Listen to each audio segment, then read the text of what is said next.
close. Head coach Mike Bianco and players discussed the expectations of the team heading into the 2019 baseball season.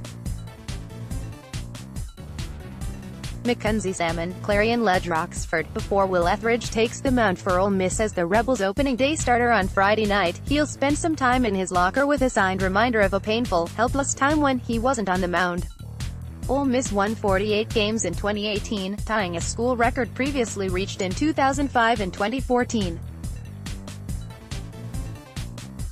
The storybook season included the Rebels winning the SEC tournament for the first time since 2006 and qualifying for the NCAA tournament as a national seed for the first time since 2005, and second time in school history. When the Oxford Regional rolled around, Ole Miss found itself as the only Power Conference school at Swayze Field, matched up against Tennessee Tech, Missouri State and St. Louis. And the Rebels' offense carried Ole Miss to two quick wins, beating St. Louis 9-2 in the sixth most attended game in Swayze Field history, and Tennessee Tech 9-8 in the No. 10 most attended game in Swayze Field history. Ethridge faced 9 batters in 1.1 innings of work in the win over Tennessee Tech, making him a less viable option to pitch out of the bullpen the next day when the Rebels had to win once in 2 games against Tennessee Tech to advance to Super Regionals for the first time since 2014. So Ethridge sat in the bullpen, ball in hand, ready to throw if Coach Mike Bianco ever called his name, and that's where he waited. Through 18 innings, Ethridge never had his name called. He had to watch from the bullpen as Tennessee Tech lit Ole Miss up for 15 runs in Game 1, and then again as the Golden Eagles eliminated the Rebels with a 3-2 win in Game 2. I remember sitting there for 18 innings not getting the ball to go out on the mound, so I was in the bullpen. Ethridge said, I kept the same ball with me and I wrote down, never again, and I used it as my motivation for this fall and the spring. The better team take nothing away from Tennessee Tech. Those Golden Eagles could hit.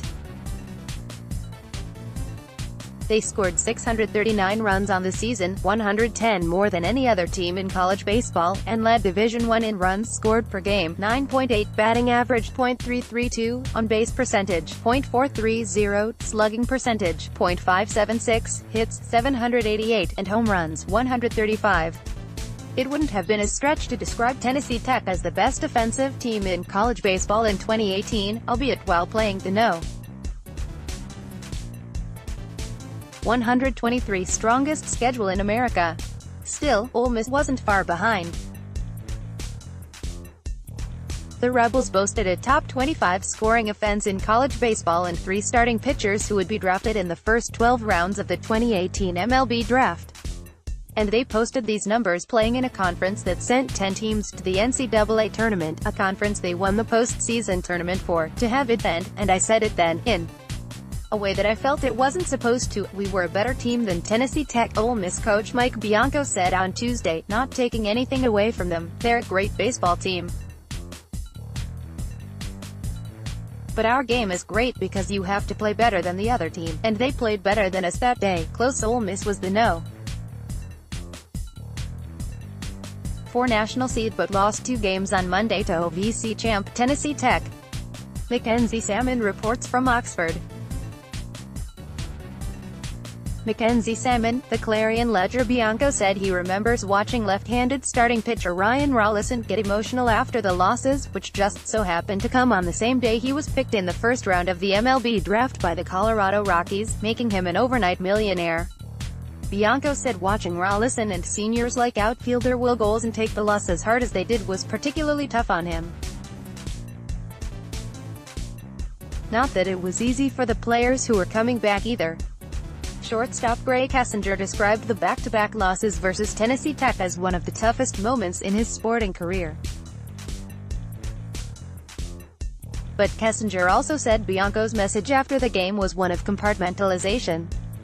Those 2 losses didn't take away the 48 wins or the SEC championship. They didn't erase or invalidate the big wins that came before. They just served as a heartbreaking ending for an otherwise pleasant story.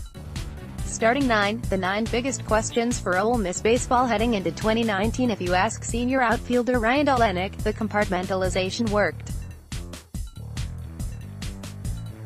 He said he hadn't thought about the doubleheader loss in June until Bianco was asked about it in his Tuesday press conference. "Why think about the past?" Olenek wonders. "When the present looks so promising, we have another team that's just as good, if not better than last year's," Olenek said, "so I think the excitement for this year has outweighed the disappointment from last year." Mississippi's Nick Fortes, front left, is caught stealing by Tennessee Tech infielder David Garza, 6, in the NCAA College Baseball Oxford Regional in Oxford, Miss, Sunday, June 3, 2018. Bruce Newman, the Oxford Eagle via AP Photo 11. Bruce Newman, AP, Bianco is carrying a similar attitude into 2019. Entering his 19th season at the helm in Oxford, Bianco said he's accustomed to viewing every team as a new group. Even if players like Ethridge and Olenek and Kessiner are returning alongside fellow veterans such as Cole Zabowski, Chase Cockrell, Thomas Dillard and Tyler Keenan, Bianco knows the 2019 incarnations of those players won't be the same as they were in 2018, nor will the freshmen and transfers new to the roster be the same as Rollison, Golson or any of the departed upperclassmen from a year ago. That's why Bianco isn't hung up on the past. To him, the goal for 2019 is to make the College World Series, regardless of how 2018 ended. Losing to Tennessee Tech isn't his motivation. Being the preseason no. 10 team in the country with 7 returning starters in the lineup and a makeshift puzzle of new arms in the pitching rotation is incentive enough. He understands why last year's losses would be motivation for others, and he won't tell his players not to be driven by it. Which is why Ethridge kept that ball, and why he knows exactly where it'll be when he's making his season debut on Friday night. "Yeah, it'll be in my locker," Ethridge said. Contact Nick Suss at 601-408-2674 or nsuss@gannett.com. Follow at Nick Suss on Twitter.